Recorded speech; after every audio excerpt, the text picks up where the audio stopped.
Hello everyone, my name is Zainab. I am a GI fellow from LUMS, Pakistan. Today I am going to present a virtual journal club, the epidemiology of inflammatory bowel disease in Asia and Asian immigrants to the Western countries, which is under the IBD Club founded by IBD Tweets along with South Asian IBD Alliance. Starting with the introduction, as we all know that IBD is complex and multifactorial disease that includes genetic, environmental and microbial components. Previously it was considered a Western disease, however, industrialization in developing regions has made it a global disease.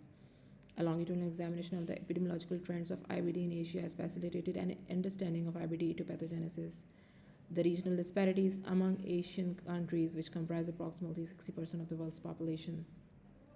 Researchers have identified the link between the genetics and environment and that can be investigated by evaluating the epidemiology of IBD among Asian immigrants in Western countries. So the Asian regions which were studied were East, Southeast, Southwest and Central Asia. The incidence, prevalence, and clinical characteristics of IBD were compared in Asian regions, and they have also given the possible explanations for the increasing incidence of IBD in Asia. So, for now, IBD has become a global disease with significant regional and ethnic disparities that require a better understanding of its etiology and epidemiology to improve its management and prevention. Researchers have conducted a comprehensive search of relevant studies in electronic databases, which included PubMed, Embase, and Cochrane Library. They have included those studies which were published in English from January 2000 to December 2020 that reported incidence, prevalence, or other epidemiological data on IBD in Asia or among Asian immigrants in Western countries.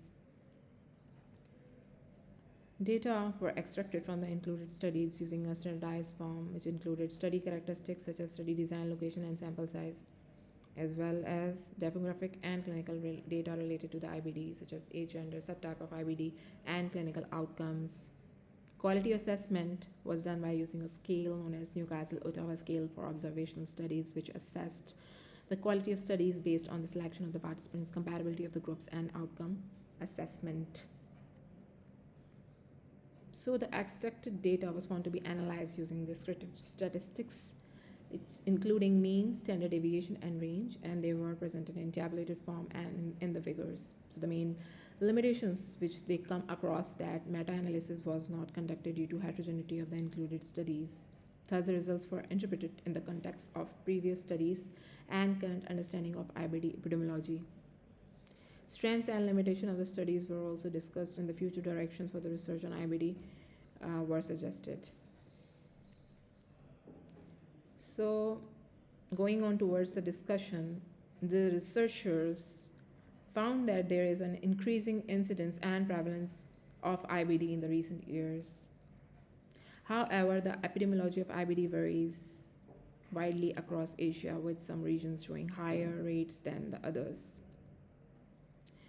They have also found that the incidence and prevalence of IBD were generally higher in those people, in those Asian population who have migrated to the Western countries, who had more relevant factors related to the disease in their country of origin.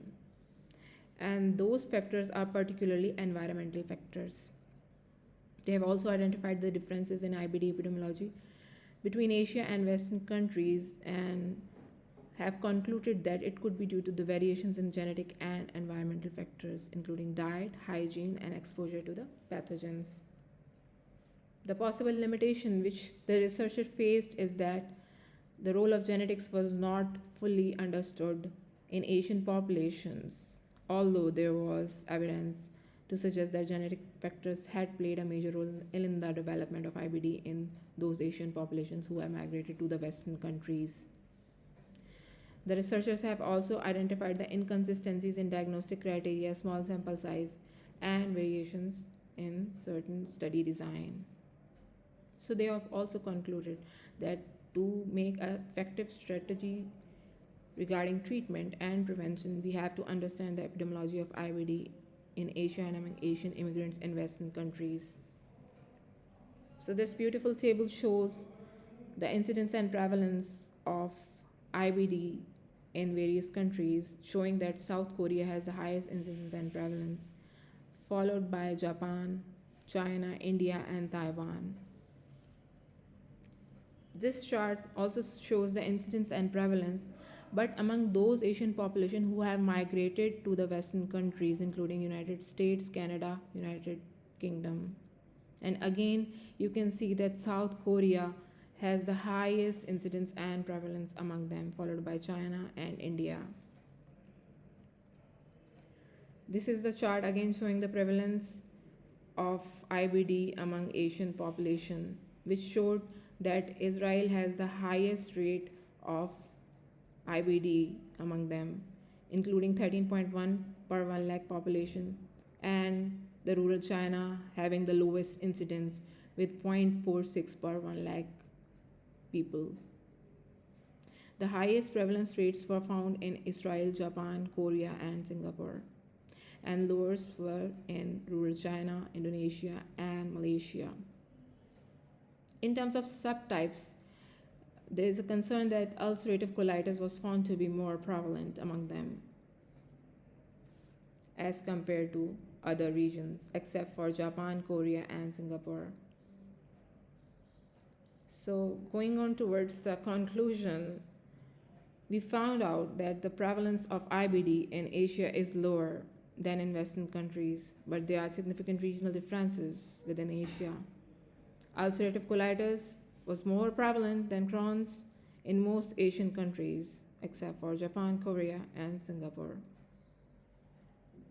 Environmental factors, including diet, lifestyle, hygiene, had played a significant role in the development of IBD among Asian immigrants in Western countries.